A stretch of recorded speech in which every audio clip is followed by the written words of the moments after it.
খেলার শুরুতেই পেনাল্টি থেকে লুকা মদ্রিচের অসাধারণ গোল। ফ্রেন্ডলি ম্যাচ যেন রীতিমতো কাঁপছে পর্তুগাল। দর্শক, বিস্তারিত জানতে পুরো ভিডিওটি না টেনে সম্পূর্ণ দেখুন। দর্শক, আজ ফিফা ফ্রেন্ডলি ম্যাচে মুখোমুখি হয়েছে ক্রিস্টিয়ানো রোনালদোর পর্তুগাল এবং লুকা মদ্রিচের ক্রোয়েশিয়া। আর আজকের ম্যাচের শুরুতেই একটি গোল হজম করতে হয় পর্তুগালের।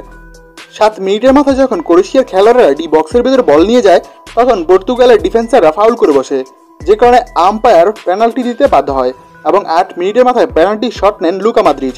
এবং লুকা মদ্রিচ অসাধারণভাবে গোলবারের ঠিক কর্নার দিয়ে একটি শট নেন এবং যেটি গোলে পরিণত হয়।